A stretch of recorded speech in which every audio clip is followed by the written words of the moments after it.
So, welcome to the webinar about mindset shifts from engineering to sales engineering. So, I know some of you guys are already SEs and SE managers in some cases. This is more meant to help engineers who want to transition from engineering to sales engineering to get their mind right. And I do apologize, I have a fisherman's friend in my mouth because otherwise I won't be able to talk today. So, let's get started. First things first, I would love to know more about your current status. According to the map, it seems that you guys are in Russia. I know that's not correct. So I'd love to know more about where you are in terms of your career. Are you an SE? Are you an aspiring SE? And what you're looking to get out of this webinar today. So I'll give you maybe 30 seconds, let's say. Maybe less. Let's say 20 seconds.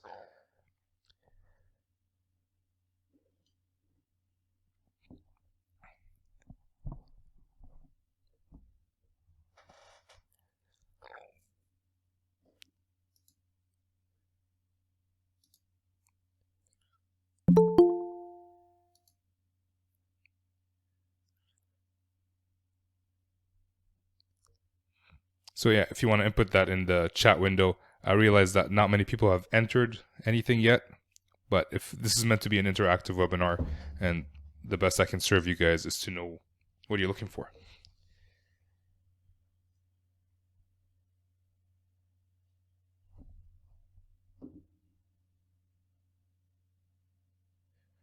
All right, so Eric, 18 years network engineering experience, security engineer. Wow, okay, that's a good amount of experience. Caitlin, thank you for sharing. So you're joining a software company as a sales engineer.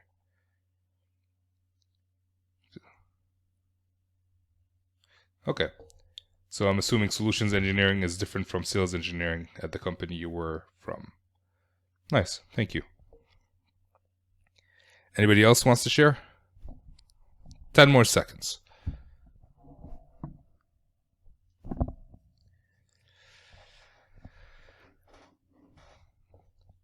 All right, so I can go based on this. So thank you guys for sharing, and welcome to whoever's joining right now. This is meant to be an interactive session. So if you have any questions, put it in there. Let's talk about what we're here to do today. So I want to make sure that this is the right webinar for you guys. I'm sure you're interested in not wasting your time. So why are we here today? In my humble opinion, we are here because I've talked to many sales engineers many engineers who want to make the shift to sales engineering, and they go through the interviews and they actually miss out on the job because they were told they're too engineering oriented. They're not thinking enough about the sales portion or the sales aspect of sales engineering. And I do realize there's a mindset difference between the two. For example, when it comes to engineering in general, we tend to solve technological problems with technology. And it doesn't matter how much it costs or how long it takes, we just solve the problem. But with customers, we have to make sure that the solutions we provide work for the customers. It could be the best solution in the world. If they actually cannot implement that in their own environment, then it's a useless solution. And that's where the shift comes in. It's more of a solution for a customer than a solution for a technology. So I'd love to know if I'm on the right track. If this is what you guys want out of this webinar, make sure you hit say yes on the chat so I know that I'm on the right track.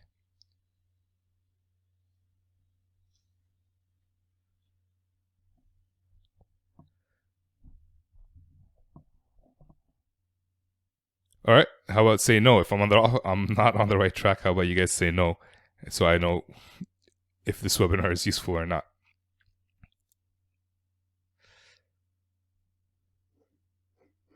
Yes. Awesome. All right. So we're on the right track. If there's something specific you guys are looking for, type it into the chat. I will take a look as I'm talking, and I'll try to address their questions as we go. So how this webinar will function. And yes, this is a math joke. So I'm going to go between 35 to 45 minutes. I'm going to talk about what I think the mindset should be. I know we have some experienced SEs on the call as well, so I'd love your input. If you have anything else to add, make sure to add that in the chat section. I'll read it out loud for the rest of the people, or I'm sure the rest of the people can actually see what you're typing. And if you have any questions, again, type them as you go along. I will try to answer everything as we go along, but if we're running late, we may have to have a Q&A section at the end. And if we go over time, then whoever needs to leave can leave, and I can answer the questions then. And also, I want to show you where you can go to get more help. And again, finish with some Q&A, hopefully more A's, or enough A's to answer the Q's. So who am I? I am not my wife who's on the call, not my son, and that's me. Yes, that's me. So I've been a sales engineer in Ottawa, Canada for over 5 years now. I'm in the test and measurement company.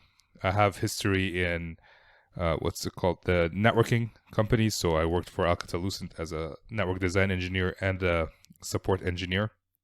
So I've been on both ends of the sales process as a customer and as a post-sales person who did network design.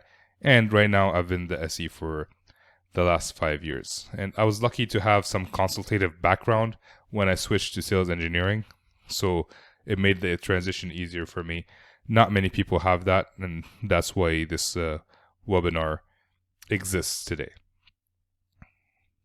There are some resources for SEs out there if you guys are interested. Like other than the podcast, there's salesengineeringguy.com, masteringtechnicalsales.com, sampena.com, greatdemo.com. And the reason I started my podcast is because I wanted something consistent that's out there on a weekly basis. And that's why this whole thing exists. And, moving on. So how do sales engineers think? Do we think that have you ever been at a customer site and you think about the stove? I haven't, but I thought it would be funny. But I always thought, like, I'm about to do a demo with this customer. Will my Wi-Fi actually work here? And everything is customer oriented. You're not thinking the technology you're using to solve a customer problem. You're not just using to show off your technology. Nobody cares unless it solves a problem for the customer. So the mindset that I have, or I think SEs should have, is the I want to win mindset. So I have 3 pictures up here. On the left, we have Michael Jordan, Kobe Bryant, and Scottie Pippen. If anybody's ever watched basketball, you might know that these are 3 of the most competitive people in the world, and they really wanted to win. You also have Michael Phelps, and the good thing about this is that this is not limited to sports. Steve Jobs is a very competitive person, or was a very competitive person, which is why he wanted to win almost everything that he did. He wanted to win the cell phone wars, the iTunes. So for sales engineers, we have to have the same mentality. Sales engineering is a sport, it's not an activity. So if you think about engineering in general, let's say software designer, they have a task that they have to do, and they have to complete it, and once it's done, it's done. They didn't win anything, they didn't lose anything. But in sales engineering, if you're going out there, you're trying to demo something to a customer, a lot of times you're up against a competitor. The competitor could be the customer themselves, like do nothing. Or it could be like another company who's trying to sell the same solution or a similar solution to the customer. And as a sales engineer, I really want to win. No matter what, I will do whatever it takes to win. And that doesn't mean that I'm going to disrespect the competition. You could still be friends with the competition. I'm actually friends with my former company that I used to work with. And yes, I can paste the list of recommended resources after. I will share that with everybody. So yeah, I threw myself off track. So yeah, I am still friends with some of the SEs that I used to work with in the past. You can be friends with your competitors, but you can also know that when time comes, you want to win, and they also want to win. It's a mutual feeling. And if we don't have that competitive spirit, sometimes we tend to be okay not doing certain things where in fact we have to fight for everything that we need. Another mindset that I have is I need to do something, which means I'm ruthlessly proactive. I'm not worried about busy work. It's not busy work that I'm trying to do. What I'm trying to do is, if I have downtime, which is generally rare for sales engineers, I need to use that time to further my opportunities or further my skills. So I live in Ottawa. Most of my customers are in Ottawa. If I was working on a demo that I finished early, my options are usually to get in my car and drive over to a customer and just check in on them. It's way better than email, and it's easier than the phone. Or it's not easier than the phone, it's more effective than the phone, because the phone, they can not answer you. I realize that not everybody's in the same situation as me, but you can take time to email customers, to call customers if you have some downtime. We need to be proactively working on what's important and not urgent versus the urgent and not important. Or, yeah, the urgent and not important. If a customer has an issue, you drop everything and you go help them instead of working on a demo or presenting a demo to a customer. And there are other options of things you can do if you have any downtime ever, and not tell your account manager. If you tell your account manager that you have some downtime, they'll fill it up pretty quickly. If not, you can start learning new technologies, products, work on certifications, trying to enhance your skills, or find new opportunities for your account manager, because they'll be very happy. And I know some people think that it's not part of the SE job to find new opportunities, but if you go visit a customer or call a customer up, they might present opportunities for you. As long as you're in front of the customer, you might be able to find opportunities even if you're not trying as hard. Next. So I focus on people, not technology. What does that mean? We're using technology to solve people problem. We're not using technology to solve technology problem. We're not Elon Musk. We're not just creating our solutions to problems we think we need to fix. We're creating technology to fix other people's problems. Like a customer is worried about security, we provide them a security product. If they're not worried about security and we try to sell them a security product, they're not going to buy. So the focus is to solve customer problems. I've seen many demos where the presenter stands up and he says, I have this amazing feature that I want to show you, and it has nothing to do with what the customer wants. And the end of the feature demo, the customer didn't really gain anything from it. The customer doesn't care. It didn't solve their problem. It was a cool technology, sure, but was it really worth the time that we spent trying to sell our customer on this feature that does nothing for them? The focus is on the people, not the technology.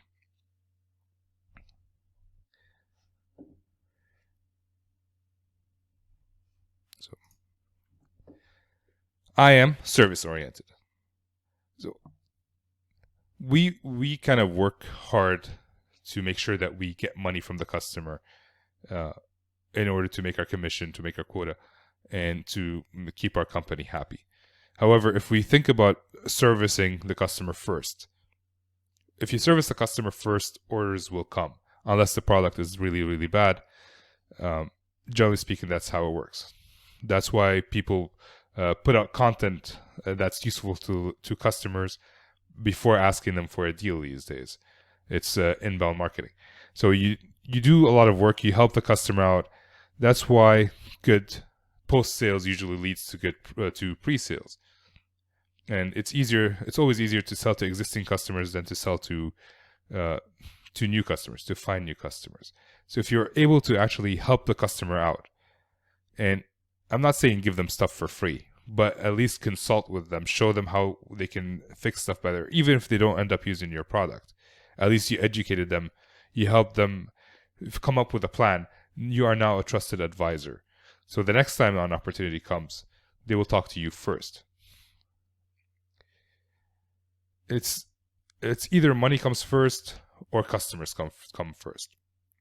I have, from my personal life, I have an example of, we were doing some construction in our basement, and we had a very good plumber. He was doing an amazing job. But every time we ask him to do a little thing, like it wasn't maybe an extra 5 minutes, he would add that to his bill.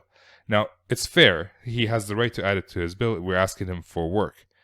But now the fact of the matter is, I have no loyalty for him. I can easily go to another plumber and ask him to do the same thing. He hasn't done anything of an exceptional service for me. He did everything I asked for, and he charged me for every little thing that I asked for, instead of throwing something in. For example, it was a $5,000 job, and he added $20 to change a small faucet or something like that. It didn't generate any loyalty from me, and I have no reason to ask him over somebody else, other than that I know it's okay. So if I can find someone better, the job was okay. If I can find someone better, I have no reason not to look for someone better.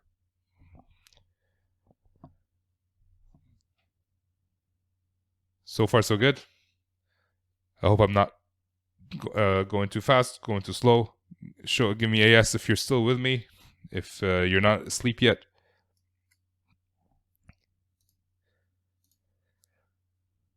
With you. Awesome. Thank you, Justin.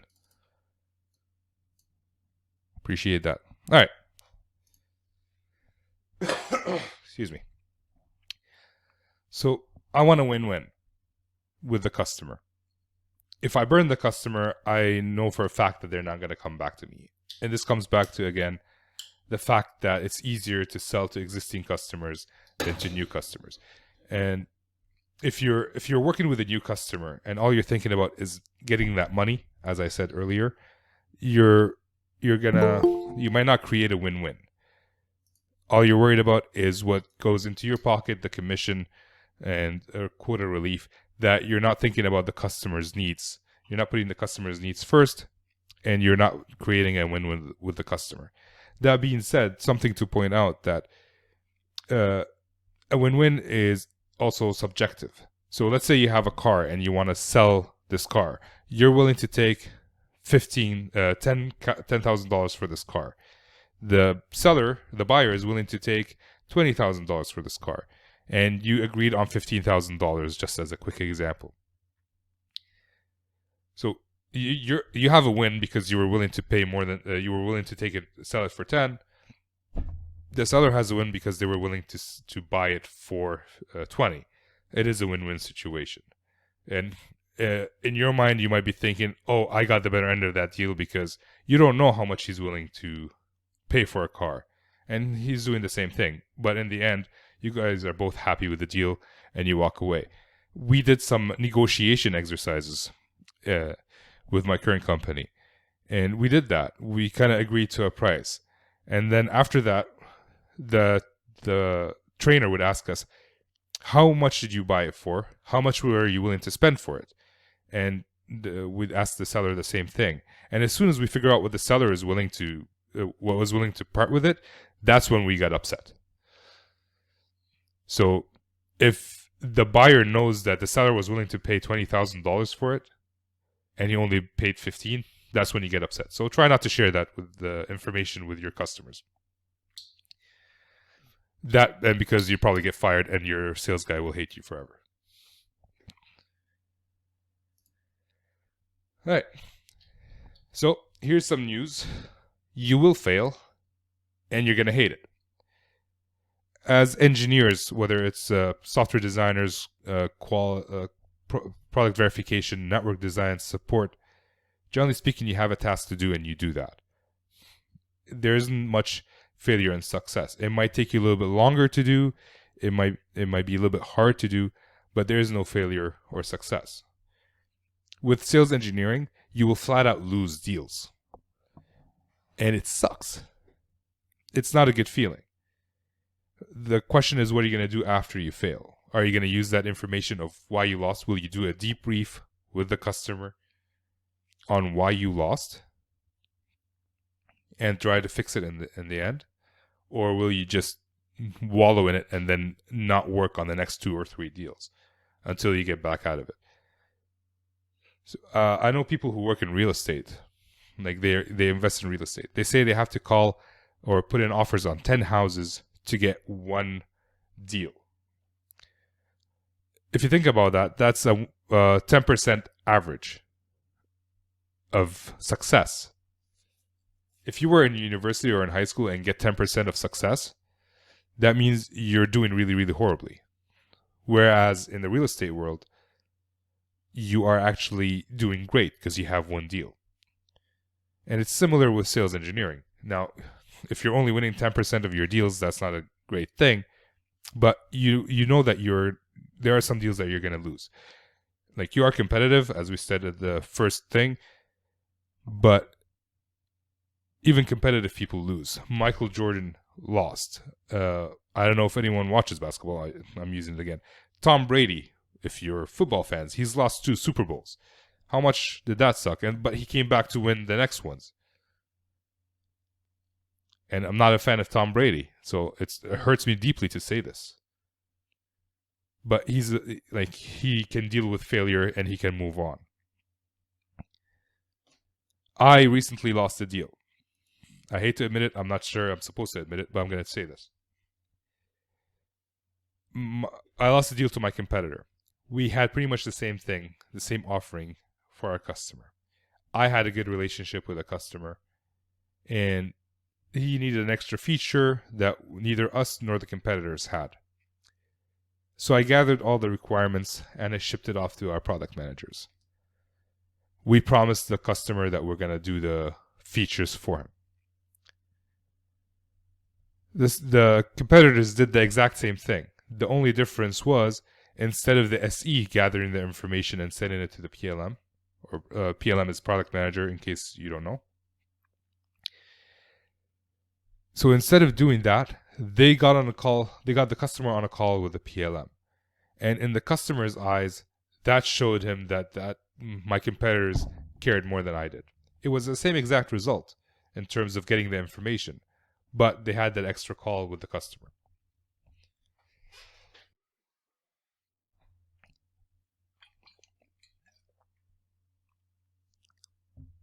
So I lost the deal. And when the customer told me why I lost the deal, I was not happy, let's just say that. But what I've done since then was we kept working on the situation. Excuse me.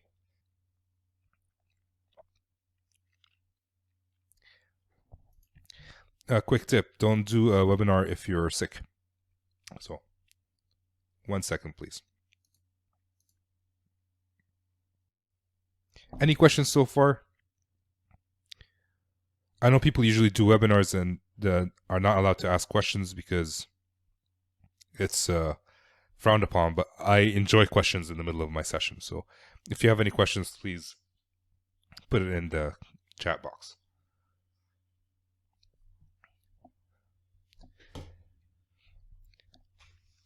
Another thing as an SE that we need to learn to do is leverage people. I know that individual contributors usually get a task and they have to do it. They may ask questions here and there. But as SEs, or at least like me, I'm a generalist SE. That means I have a lot of technologies, a lot of products that I need to be able to sell. I'm never going to be an expert in all of them. I might be an expert in one or two. Even within a product, I might be an expert in 1 or 2 technologies. But I'm never going to be an expert in everything that I'm going to sell.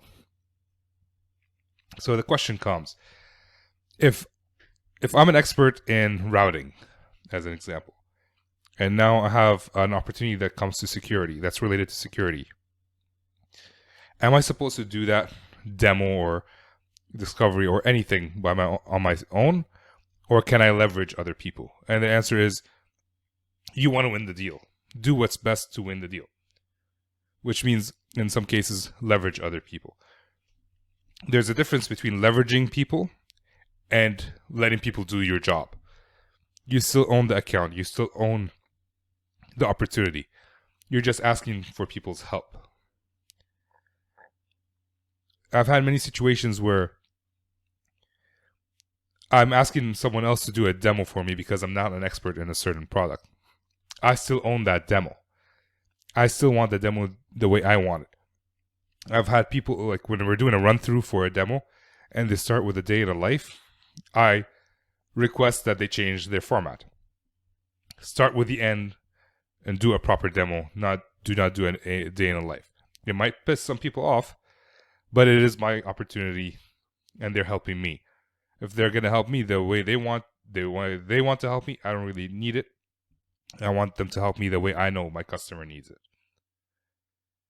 And there are so many people you can leverage. Fellow SEs. So technically SEs are commission based, but it's a small portion of their salary that's commission. So we are more of employees than entrepreneurs. It's our job to help fellow SEs. If a fellow SE comes to me and asks me for help, I will gladly give it. And I expect the same from them. So, and the people that you can leverage are SEs, other fellow SEs, account managers sometimes, product managers, support engineers, specialist engineers. There are many people that you can leverage. And you should leverage. They are there to help you in most cases. PLMs, product managers or product line managers are there to help you. They benefit if there's a sale. They might not benefit financially initially, but it is their product that's being sold. So try to leverage people as much as you can. Another mindset that SEs should have is I own this. I already talked about it a little bit. I own this. I own the opportunity. I own the account. This is my responsibility. If something goes bad, it's not somebody else's fault. It is my fault. It is not the PM's fault that they didn't jump on a call with a customer to show that they cared. It's my fault that I didn't set it up. So if we take ownership of our deals, our opportunities, our lives will be easier. We know we don't have anybody to blame. We know we don't have anybody to fight over with. It is our job, and we want to be able to do it to the best of our abilities. We fight for everything, and we get stuff done. And I will also link this in the chat later. But this book, Extreme Leadership, Extreme Ownership, is one of the best books about owning your stuff.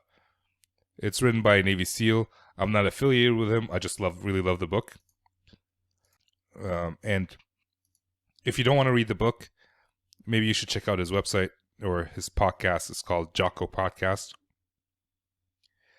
Full disclaimer, they do talk about war. They do talk about... So the guy's a Navy SEAL, in case you're wondering why I'm saying that. They talk about war. They talk about death. So in addition to leadership. So if you don't enjoy that sort of thing, or you can't take it, now you know not to listen to it.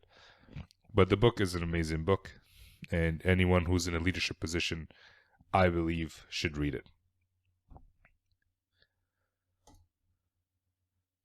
I'm solving a business problem, not a tech one. And usually comes down to three things, as you can see on the slide. And I don't want to read the slide, but basically you're either saving money, time, or you're providing someone a peace of mind. So if you have an old beat up car and you're going to go buy a new car, no one's saving you money there. But it is saving you, it is providing you peace of mind, because you know you don't have to spend your time at the garage. You know if someone in your family borrows the car, it's not going to break down on them. Or at least there's a less chance of breaking down on them. So peace of mind is something that you can use to sell.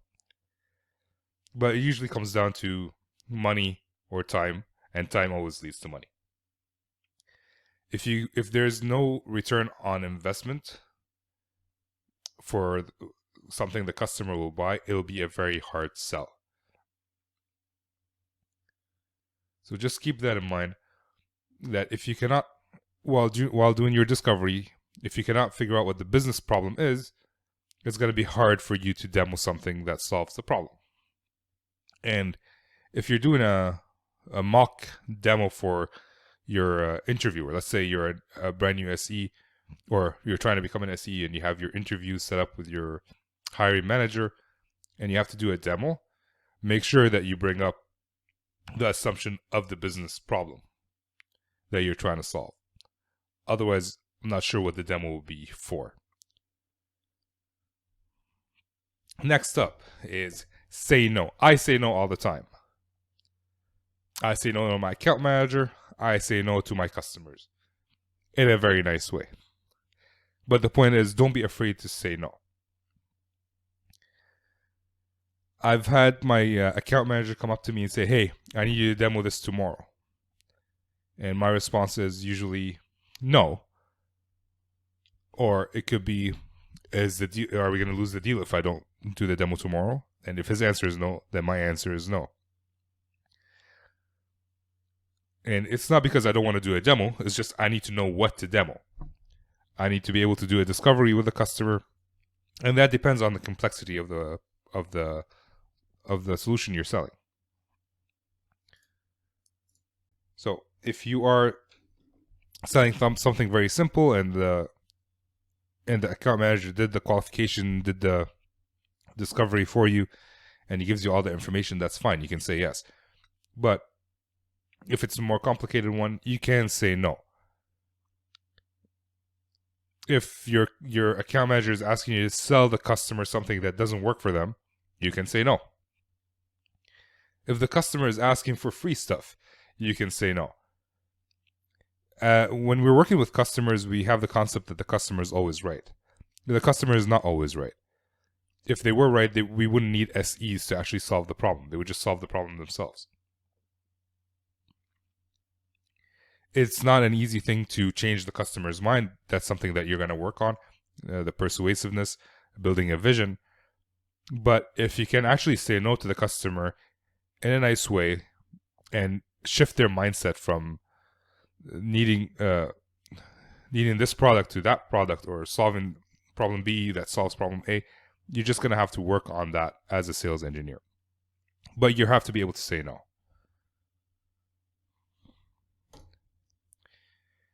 And then I'm okay ruffling feathers. I actually enjoy it.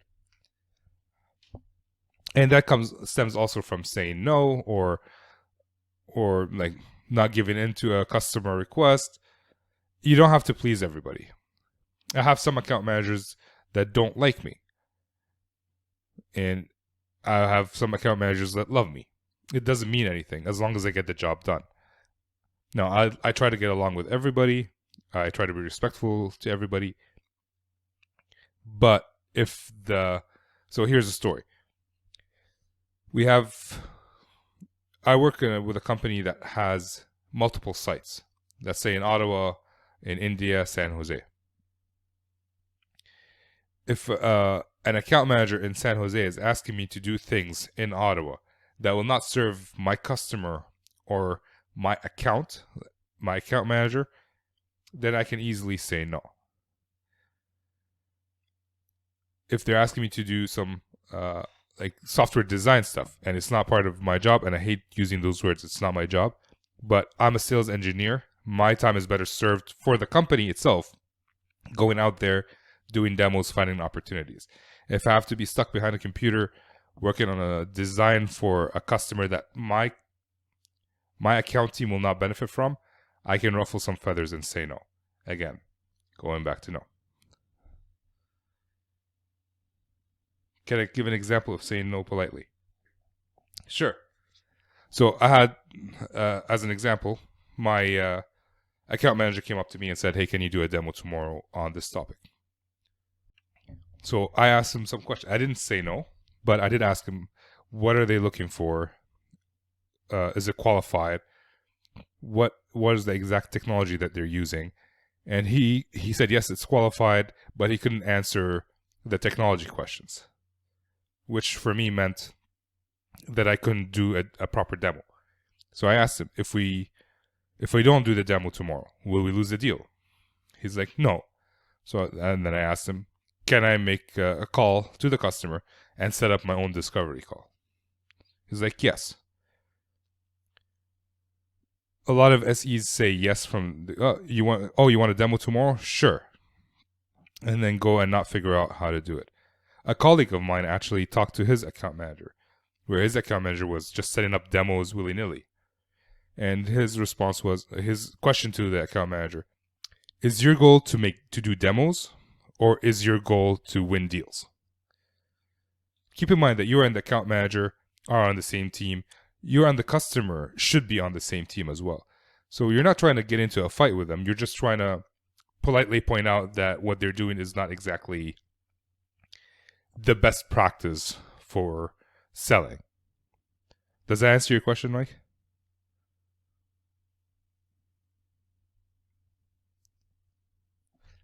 Perfect.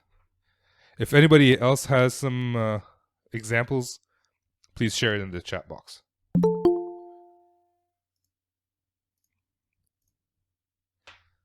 All right. So how can you learn some of this? Now, if you're not already an SE, or even if you are an SE, you can always hang out with other experienced SEs. You can go to meetups. I don't know if has anyone ever heard of masterminds? Say yes or no in the chat box, please.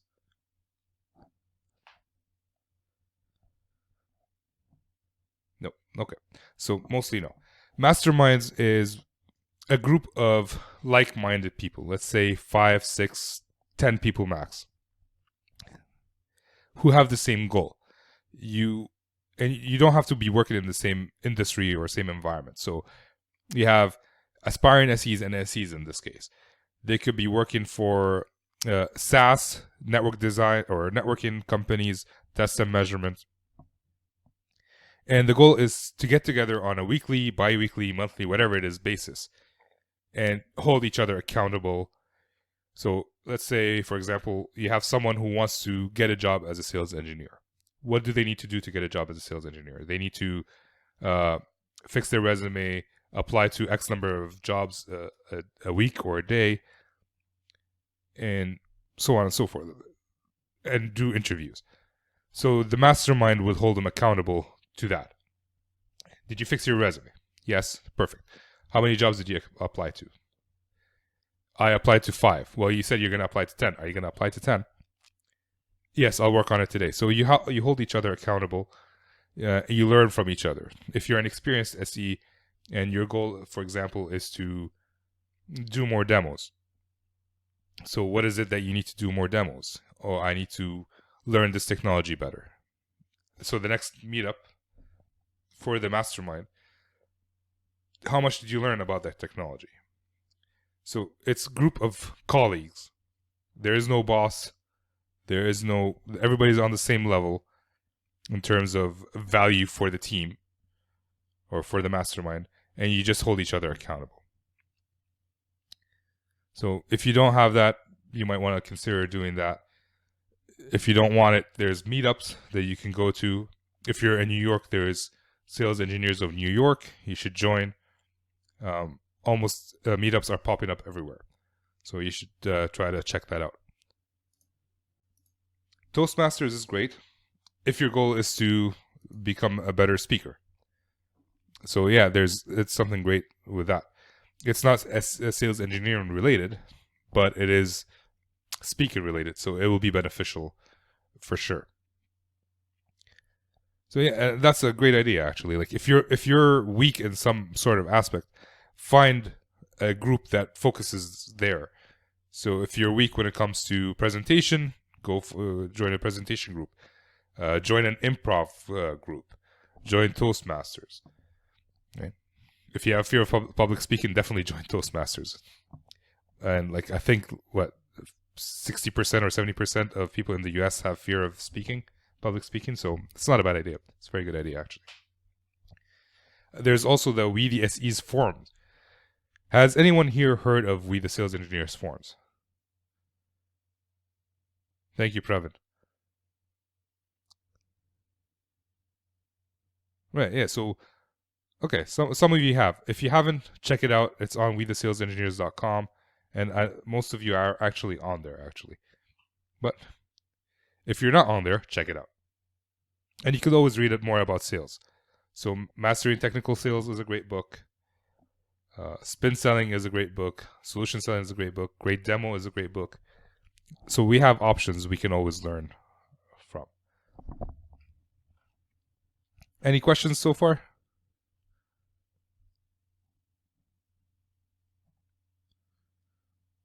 Right. Just make sure to put them in the chat box and I'll come back to them as soon as I see them. So how can you speed up the process? Everything can be done through trial and error.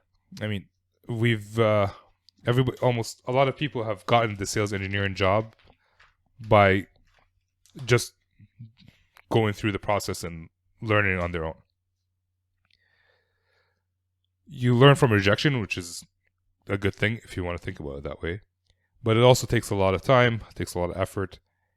And I know someone who applied to a lot of jobs, and he came to me on his last interview and he said, if I don't make it, if I don't get the job in this interview, I'm going to quit trying to find an SE job, which sucks.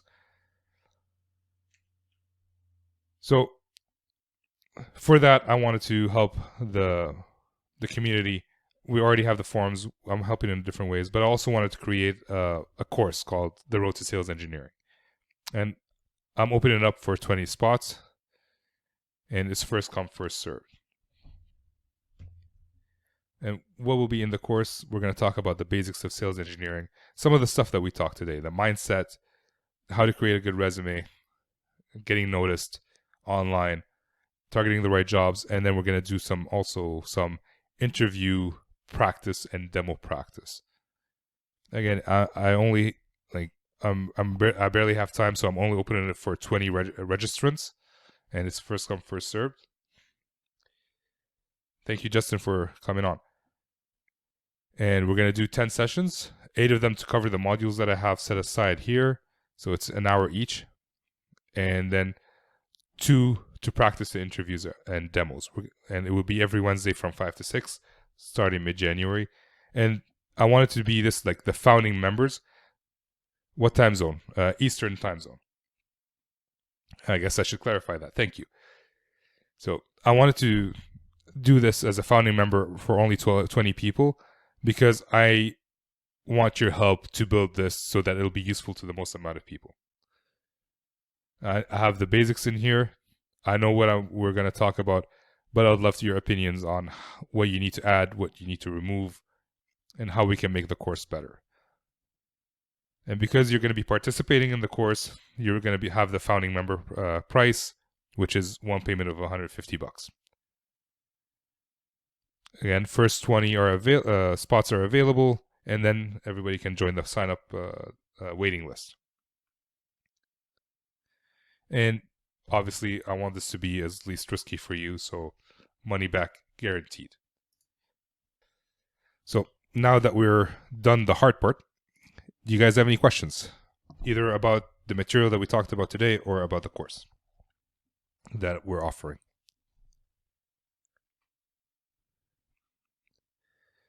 I know some people have to drop. They have other things to do. So if you need to drop, by all means, go ahead. If you have any questions, you can stay on. I'll be on for a little bit longer to answer any questions.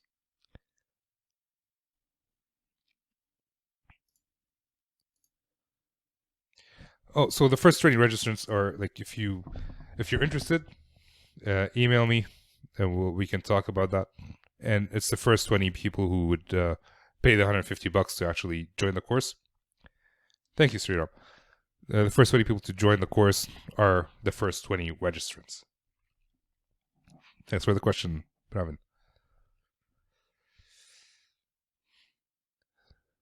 Any other questions? It doesn't have to be about the course, just about sales engineering in general.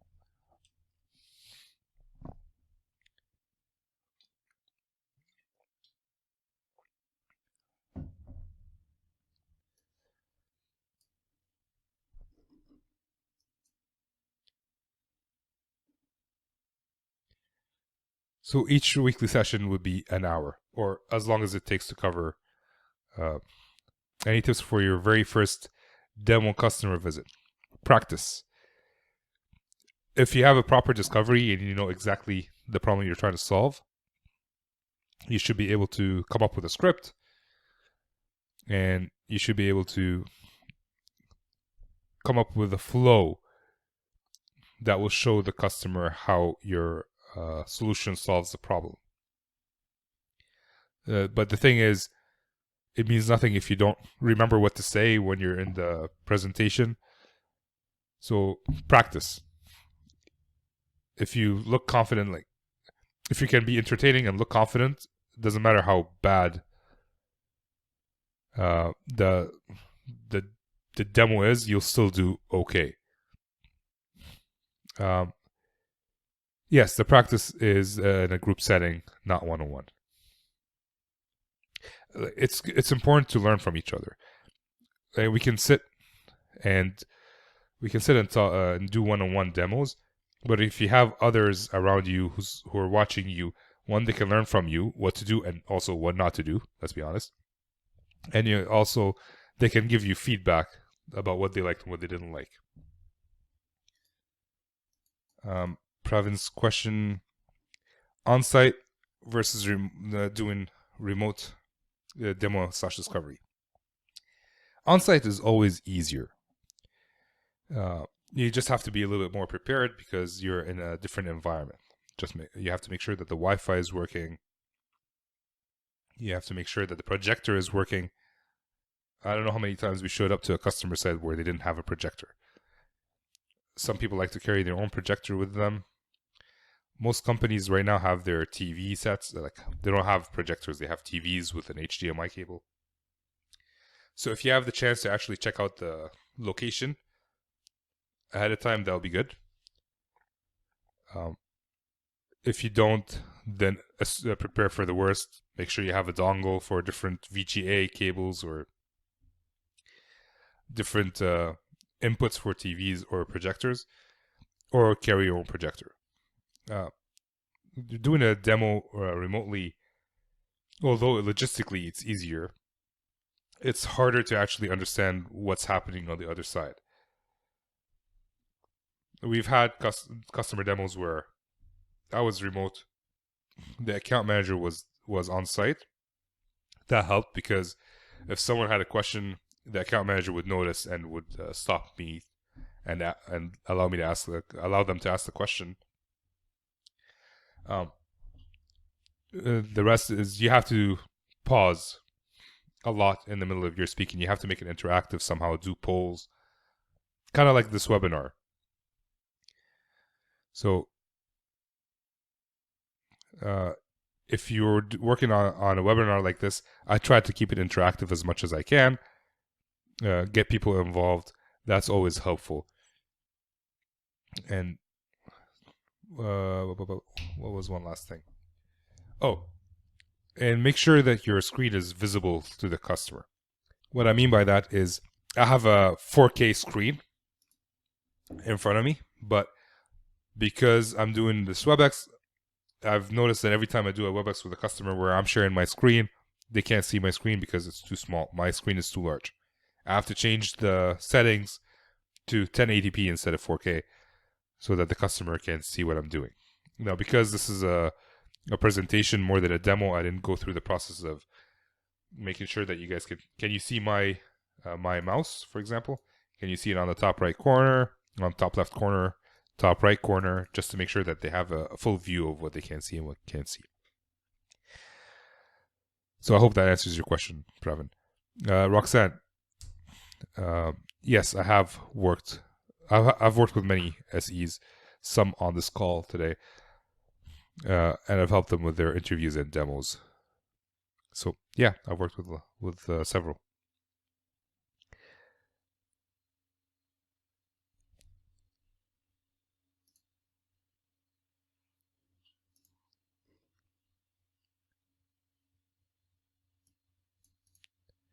Eric, did I answer your question when it comes to your any tips for your very first demo customer visit?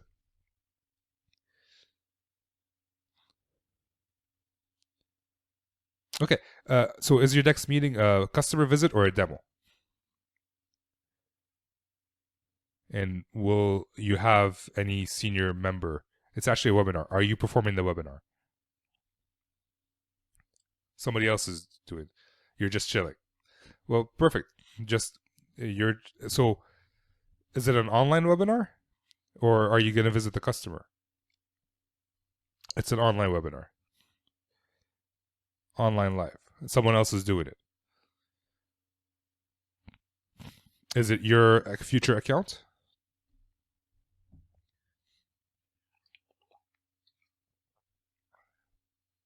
Okay. So yeah, you can. What you can do if you want to make the most out of it. Well, one, you can learn from the webinar if you don't know the products or the material that's being presented. Two, you can actually write down the questions that the customers are asking, so that you can actually try to. Yeah, you can pay attention to the presenters, see how they interact, especially if they're good ones. If they're bad ones, see what they're doing badly and try not to do that. See what you can try to decipher what you would do differently, because not my style will not work for your style, maybe, and your style might not work for mine. See how you would do it differently. Is just be proactive on the call. Yeah,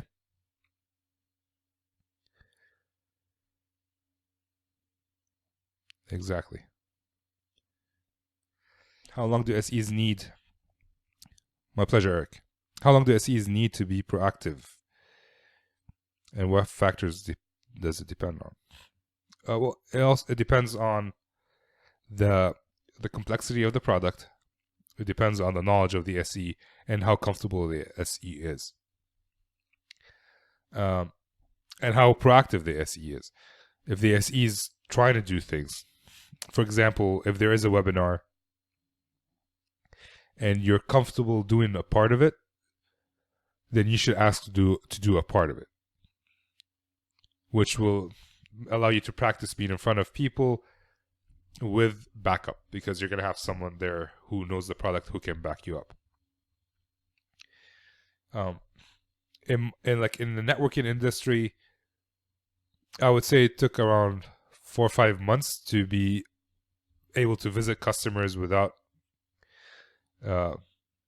having butterflies in my stomach all the time. But even then, I could use some backup from somebody else. And you can always, it depends on what you mean productive. Are you doing demo? Can you define productive for me, please? Since we're doing this.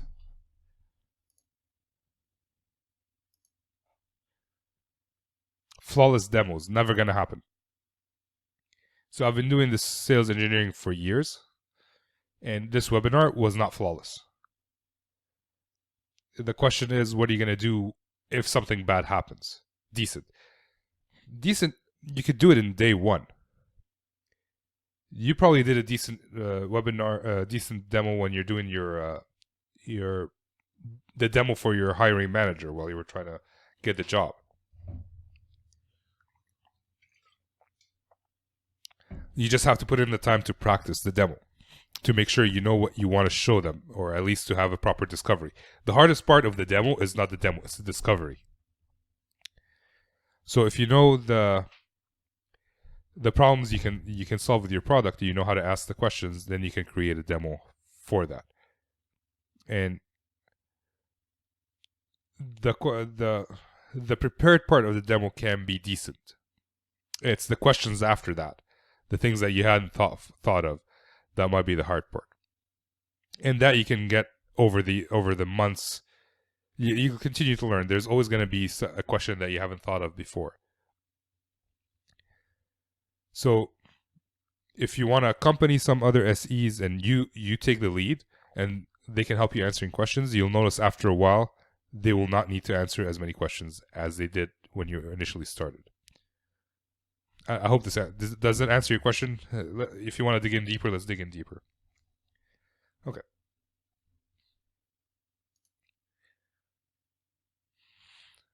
I haven't heard from Awais on this webinar. I'm calling you out, Awais, if you're still here.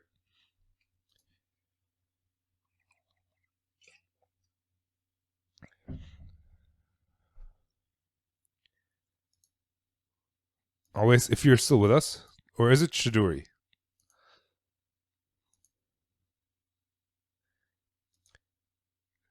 Yes, if you're still listening. And Srirab, I haven't heard from you either. You guys good? It's always. Okay, awesome. Thanks, man. Any questions as always? Anything I can help you with? We have, well, actually it's 3 o'clock, but if you have any questions specific to your situation, we're all friends here.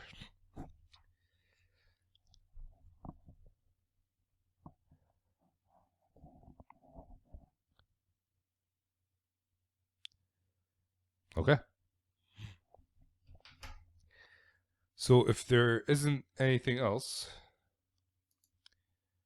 I think we can call it a day. I hope you guys found this useful.